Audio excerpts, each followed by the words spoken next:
네, 여러분께서는 저녁밤 시간에 증시 충전 에너지 여의도 클래스 함께하고 있습니다. TV뿐 아니라 너튜브로도 들어오셔서 함께 위원님들과 하실 수 있을 텐데 두 위원님들도 함께 들어가 계시네요. 아까 잠깐 이렇게 소리가 나오기도 했는데 네, 이렇게 저희 실시간으로 생방송으로 함께하고 있습니다. 이것이 트렌드다로 들어가 볼게요. 스칼렛 이하영 위원님께서 가져온 주제부터 확인해 보겠습니다. 미국 고용이 박살나니 세계가 빵빠레를 분다.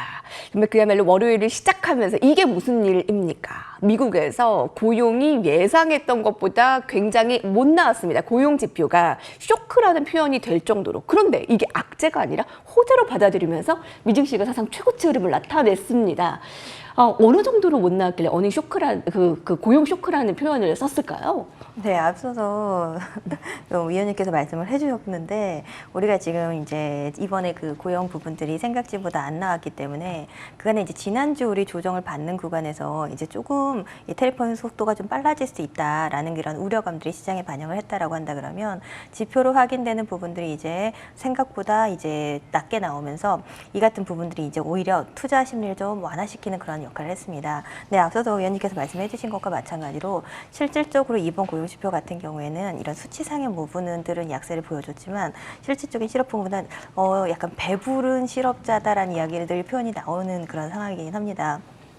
그렇기 때문에 우리가 이제 이 항상 증시라는 건 그렇거든요. 이 하나의 이러한 상징적인 이슈를 가지고 어떠한 해석으로 접근을 하느냐에 따라서 방향성이 달라질 수가 있는 그런 흐름인데 실질적으로 고용 쇼크가 나왔다라고 한다면 증시는 당연히 악재이지만 이 같은 내용적인 부분들이 어느 정도 우리가 상충할 수 있을 만한 그런 부분들이 있고 그리고 이제 지금 아까도 말씀드린 것처럼 호재에 예민하는 그런 시장이다라고 말씀을 드렸잖아요. 그만큼 투심이 아직까지 살아있는 그런 상황이기 때문에 오히려 이 같은 부분들이 지금의 완화적인 정책을 좀 더 유지하는 그런 부분들에 대해서 구실을 좀 잡을 수 있고 하지만 실질적으로 경제 지표의 부분들은 미국을 중심으로 해서 본격적인 이러한 정상화 수순들을 밟아가고 있는 그런 부분들이 보여지고 있기 때문에 오히려 증시에 대한 긍정적인 전망들이 좀 나타나고 있는 것 같습니다. 외인도 그렇기 때문에 이와 관련해서 이제 오늘 환율도 약세를 보여주면서 외인 지금 8거래일 만에 이런 순매수 행진을 좀 보여주는 그런 모습이었는데요. 우리가 지금 지점에서 시장 자체가 고점부를 향해 달려가고 있기 때문에 지금 구간에서 막 이제 상승 자리를 추가적으로 움직이겠다라는 그런 부분들에 대해서 우리가 지나친 긍정론을 가지고 좀 추격을 하기엔 다소 부담스러운 구간은 맞습니다. 하지만 우리가 연말까지 놓고 봤을 때에는 지금의 오늘 같은 경우에 이제 장중 최고치로 마감을 했는데요. 지금 우리가 1월 달에 고점부를 신고가를 좀 잡았을 때 수준에서 보면은 오늘 같은 경우에 증시가 이렇게 장중 최고점을 경신했음에도 불구하고 거래대금 자체가 상당히 감소가 되어 있습니다. 그만큼 우리가 이전에 우리가 상승 지점을 보여줄 때의 과열과는 다르게 상당히 신중하게 시장을 접근하고 있다라는 그런 분석을 해볼 수가 있고요.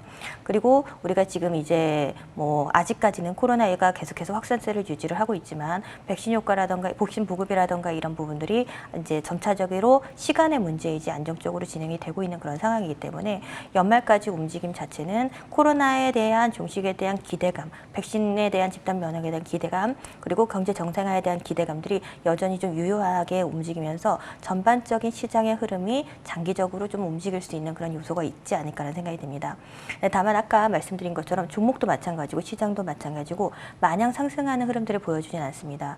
그리고 지금 시점도 이제 종가상은 최고치이기는 하지만 이제 장중 최고치 부분들이 이제 경신하느냐 부분들이 중요한 기로에 있는 그런 구간들이기 때문에 지금의 지점에서 우리가 사실 최근에 제가 이제 방금 거래대금이 많이 감소했다는 이야기를 드린 것도 그때 이 같은 과열에 대해서 추가적인 상승 기대치에 대한 기대감들이 크다 보니까 거기에서 이제 시장 주도주로 움직이고 있던 뭐 반도체라던가 자동차주에 좀 소위 얘기하면 이제 물려있는 그 같은 투자자분들이 많게 접근을 하고 계십니다.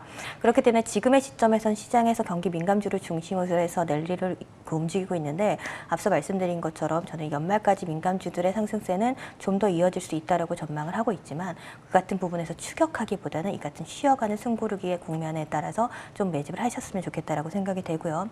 이번 이 변곡점에서 이제 고점부를 돌파해서 움직인다라고 한다면 저번에도 말씀드렸듯이 한 3,400에서 500 수준까지의 추가 상승에 대한 기대감도 여전히 열려 있기 때문에 우리가 미리 예측해서 행동하기보다는 시장의 방향성을 확인하고 대응하는 전략으로 가시고 일봉상 이제 고점부에서 음봉 시작이 되게 된다면 일정 부근의 현금 확보를 통해서 양쪽의 방향성의 무게를 열어두시는 그런 전략도 좋아 보인다라고 생각이 됩니다. 이번에 상승 자리를 보여주는 지점에서 이제 뭐 방금 말씀드린 것처럼 저는 기본적으로 이 인플레 현상에 대한 부분들이 시장의 메인 그 이슈가 될 거다라고 보고 있습니다. 앞서서 의원님께 물가지수에 대한 이야기를 해줬지만 예상치보다 상회할 경우에는 다시금 인플레이션에 대한 우려감들이 나타날 수가 있는 그런 흐름인데요. 저는 인플레이션 자체가 우려라기보다는 경제 정상화 속에서 나타난 굉장히 자연스러운 흐름이라고 생각이 됩니다. 그렇기 때문에 시장이 고점부에서 하방 압력을 받더라도 이 같은 부분들은 연말로 갈수록 지속적으로 이슈화가 될 수밖에 없고 오히려 자연스러운 호흡으로 움직일 수밖에 없기 때문에 관련해서 수혜를 받을 수 있을 만한 종목들을 잡아보시면 좋은데요. 아까 말씀드린 것처럼 뭐 비철금속이라던가 철강주들 그리고 뭐 화학주들도 마찬가지고요. 그리고 무엇보다도 건설주들 이런 부분들이 뭐 본격적인 움직임을 보여줄 거라고 생각이 됩니다. 특히 건설주들 같은 경우에는 지난주부터 오늘까지 해서 좀 정책적인 이슈가 맞물리면서 급등세를 보여줬는데요. 실질적으로 우리나라 이러한 그 경기 민감주들 같은 경우에는 대부분이 여전히 PBR이 1배 수준입니다. 그렇기 때문에 지금 증시가 최고치를 경신하고 있는 것에 비해서 여전히 재평가에 대한 매력을 가지고 있기 때문에 저는 지금의 시점이기 때문에 오히려 지금의 움직임들이 연말까지 좀 추세 상승을 좀 이어갈 수 있다고 생각이 되기 때문에 눌림을 이용해서 매집을 해주시면서 비중을 좀 확대하는 전략으로 보시면 좋을 것 같고요. 그 다음에 이제 뭐 종목별로 본다라고 한다 그러면 방금 말씀드린 것처럼 뭐 철강이라던가 건설주들 같은 경우에는 아직까지 낮은 위치에서 조금 잡아볼 만한 모아볼 만한 종목들이 조금 더 뒤에 그 진행이 좀 되고 있다라고 보고 있습니다. 그런 관련 종목들 관심을 좀 가지시면 좋을 거다라고 생각이 됩니다. 그래서 본격적으로 오늘 같은 경우에 이제 금리 인상에 대한 부분들 말하자면 이제 조기 긴축에 대한 우려감들이 좀 종식됐다라는 것이 시장의 표면적인 상승의 이유였기 때문에 오늘은 이제 뭐 제약주라던가 그다음 기술주들이 전반적으로 반등세를 보여주면서 종목별 이런 추세 움직임을 보여줬다라기보다는 업종 즉 지수 자체를 좀 샀다라는 그런 움직임들이 많이 보여졌는데요.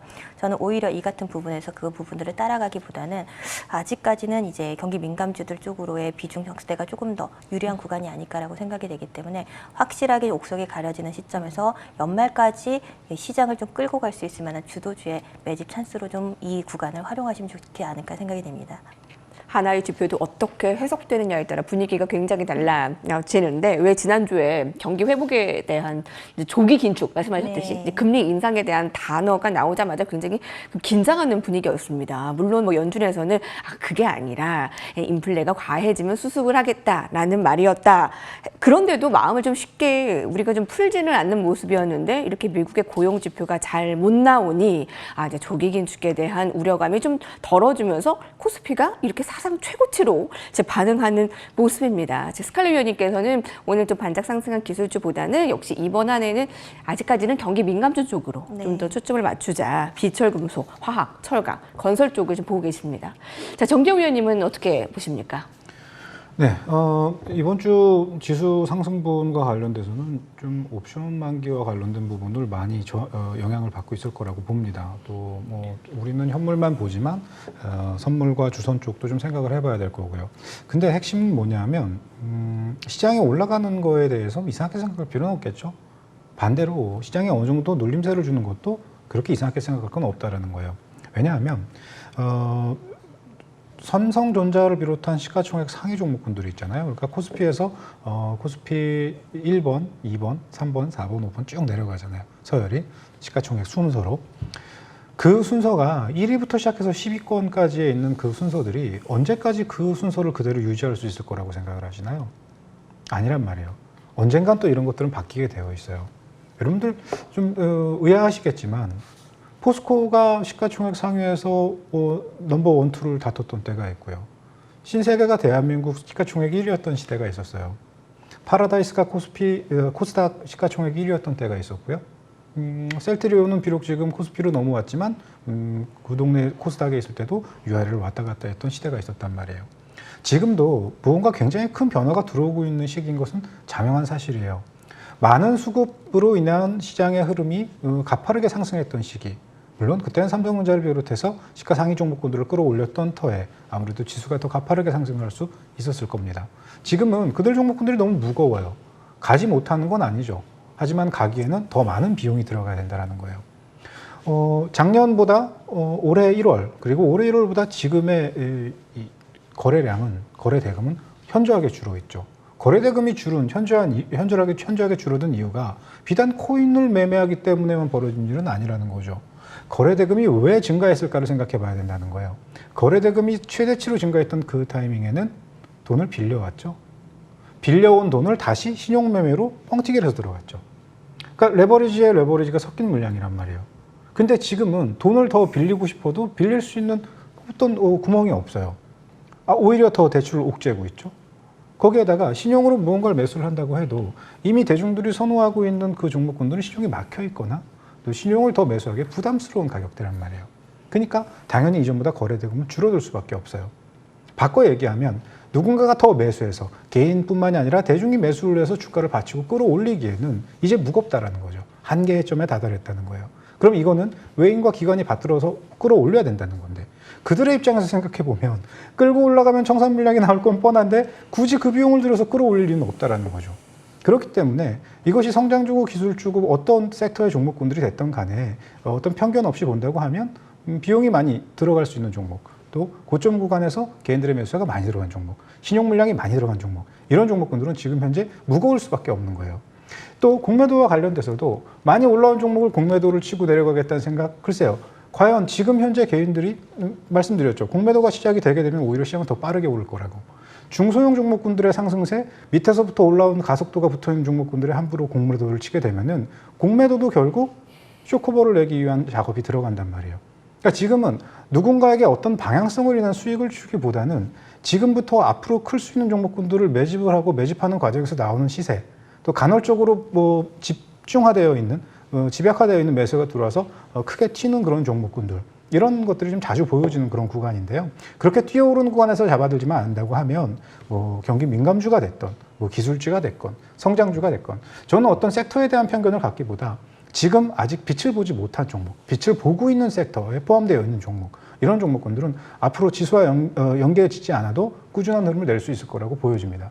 또 앞서서 예양 전문가님께서도 말씀을 해주셨지만 꾸준히 저희가 봤던 종목군들을 보게 되면 남들이 보지 않을 때 철강주를 보고, 남들이 보지 않을 때 건설주를 보고, 남들이 보지 않을 때 소비주를 보고, 재량 소비재가 됐든 뭐가 됐든 대중의 매수세가 인기 있는 종목으로 점지하기 이전에 매수를 해서 많은 사람들의 관심이 몰리는 그 구간에서 일부 청산을 하든 아니면 더 가져가든 결정을 내린단 말이에요.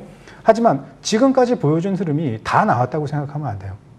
저는 지금까지 보여준 흐름은 제대로 된 흐름이 아직 시작되지 않았다고 보고 있습니다.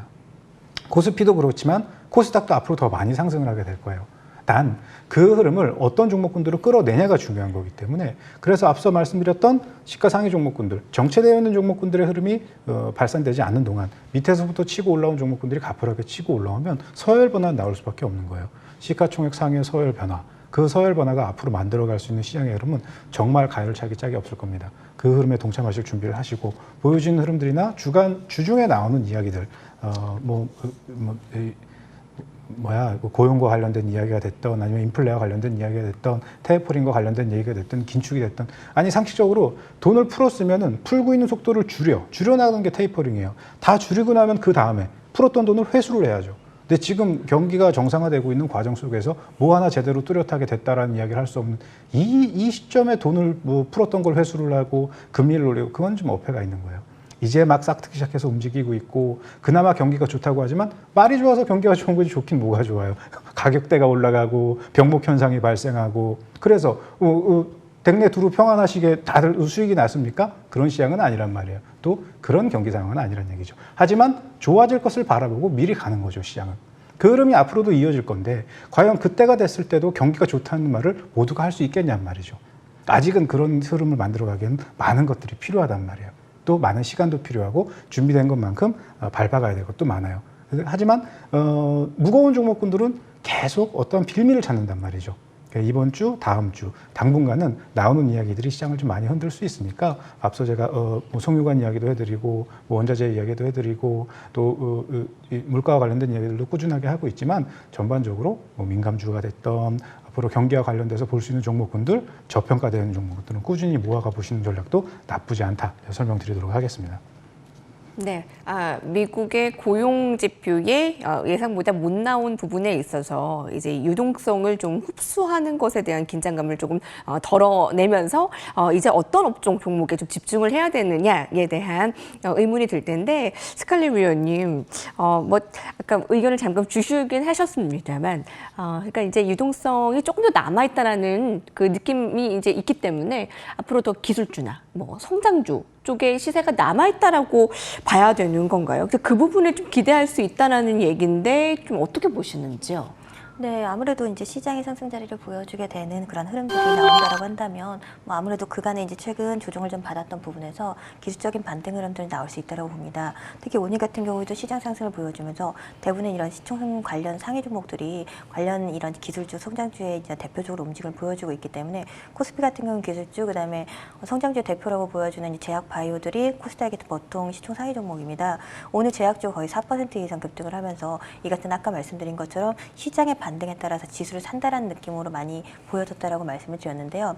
결론적으로 말씀드리자면 기술주 중에서도 종목당 옥석이 좀 가려지면서 선별적인 움직임들은 있겠지만 지금 앞서 말씀드린 것처럼 오히려 경기 민감주들 같이 실적이라는 부분들이 충분히 받침이 되면서 시장의 고점 대비해서 저평가 매력 있는 이런 가치주 중심으로 수급이 이동하는 그런 현상들은 당분간 지속될 가능성이 높기 때문에 우리가 기술주의 움직임들의 단기 상승에 추격하기보다는 오히려 그 같은 상승을 이용을 해서 일부 수익 실현을 해보시고 그리고 아직까지 움직임에 대한 기대감들이 남아있는 쪽으로 접근하시면 좋을 것 같습니다.